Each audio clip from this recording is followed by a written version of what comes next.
Where has it taken me? To the inner depths of hell in the human mind.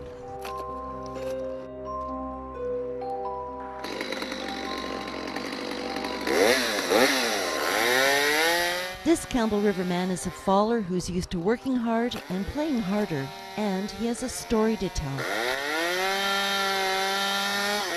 I'm not an addiction guru.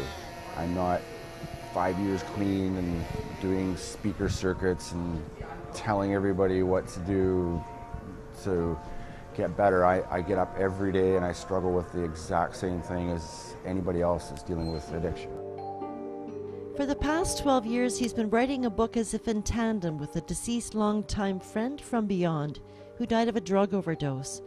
This book is a tribute to their friendship and to loss. I didn't even know I was writing a book when I began writing it. And I asked Stout, what am I going to call it? And I just heard, In the Name of the Moondog. And it made sense to me, so that's what it is. The task of writing has been all-consuming. Not easy explaining a voice that guided him to walk a mile that ended up where his friend's ashes had been scattered on the beach. It was as if he was trying to make sense of two worlds. I thought I was losing my mind. Went to shrinks, went to therapists, seeked out ministers, told my friends, which, you know, lots of them thought I was crazy.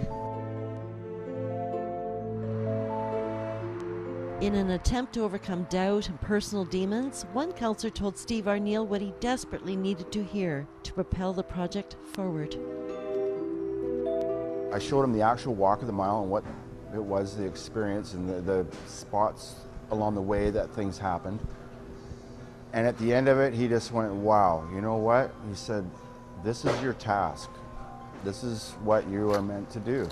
That was the one line I needed to hear, right? And it took 11 and a half years to hear that one sentence that just kind of solidified it.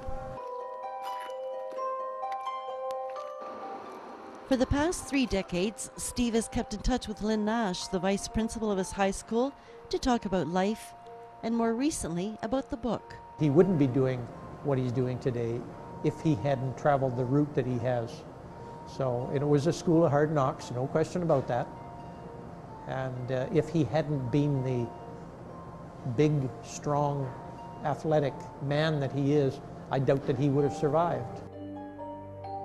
When he talks about divine intercession, it's believable, because to know what Steve was, to know what he is today, that's such a contradiction of the man.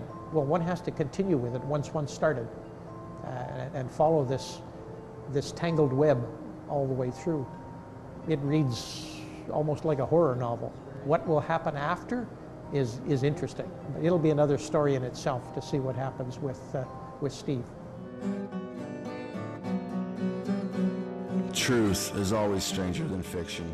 The book really is the next chapter and is being used to launch fundraisers and raise awareness of addiction services. Check out Moondog TV online to track the upcoming events.